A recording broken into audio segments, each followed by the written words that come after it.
Hello dear my all Facebook family members, কেমন আছো তোমরা সবাই? আশা করি তোমরা সকলেই খুব ভালো আছো। তোমাদের আশীর্বাদে আমিও খুব ভালো আছি। আমি প্রেম চলে আসলাম তোমাদের সামনে নিত্য নতুন একটি ব্লগ ভিডিও নিয়ে। জানি ব্লগ ভিডিওটা আসতে একটু অনেক দেরি হয়ে গেল, কারণ এটা গত সোমবারের ব্লগ ভিডিও। যেহেতু সোমবার হলো বাবার বার, বাবার মাথায় জল ঢালতে যায় অনেকেই। এখানে যেহেতু মন্দিরটা খুবই জাগ্রত, তাই দেখো এখানে দল বেঁধে সবাই কেমন বাবার মাথায় জল ঢালতে যাচ্ছে। আর সকল বহিরাগত যে পুণ্যার্থীরা এসেছে তাদের জন্য এখানে কিন্তু খাবার ব্যবস্থা করা ছিল প্রত্যেকটি পয়েন্টে পয়েন্টে। তো আমিও সেখান থেকে প্রসাদ নিয়ে খেতে শুরু করে দিলাম। তোমরা বিশ্বাস করবে নাকি জানি না, কিন্তু এই প্রসাদটা খাওয়ার পর যেন মনে হচ্ছিল যেন আমি অমৃত খেয়ে ফেলেছি। এত সুন্দর প্রসাদটা, মানে আমি হয়তো প্রথমবার খেয়েছি বলতে পারো। রাত বাজে এখন 2টো, তাও দেখো পুণ্যার্থীদের কত। যেহেতু রাস্তায় যানবাহন চলাচল করে, তার কারণের জন্য দেখো সাইডে যে ফুটপাথগুলো আছে সেখান থেকে লাইন করে দিয়েছে সকল পুণ্যার্থীরা যাতে সুস্থভাবে বাবার কাছে পৌঁছাতে পারে জল ঢালার জন্য।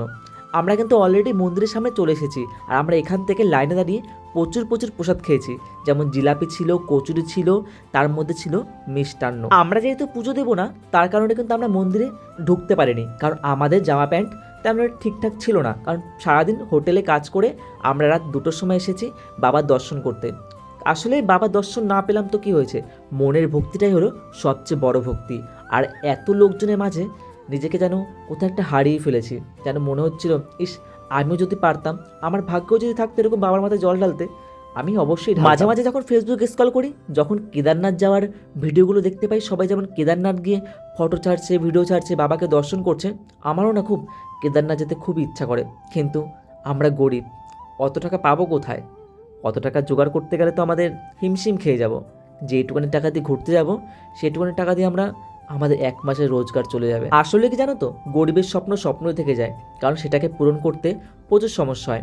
দেখো আমরা কিন্তু আবার যখন বাড়ির থেকে ফিরছিলাম, তখন কিন্তু এখানে আবার প্রসাদ বিতরণ করছিল। তো আমরা এখান থেকে প্রসাদ নিয়ে চলে যাব আমাদের মূল গন্তব্যস্থলে, মানে আমরা বাড়ি চলে যাব। তো আজকের এই মিনি ব্লগটা কেমন লাগলো? যদি ভালো লেগে থাকে অবশ্যই একটু লাইক কমেন্ট শেয়ার করে দিও, কারণ তোমাদের একটি লাইক কমেন্ট শেয়ার আমাকে ভিডিও বানাতে আরও সাহস যোগায়, আরও উৎসাহ যোগায়। তো সবাই ভালো থেকো, সুস্থ থাকো, এবং একে অপরকে ভালোবাসা দিয়ে জীবনে এগিয়ে যেও। আর হ্যাঁ, যাওয়ার আগে কিন্তু কেউ রাধে রাধে লিখতে ভুলো না, অবশ্যই কিন্তু কমেন্ট বক্সে রাধে রাধে রেখে যেও। রাধে রাধে।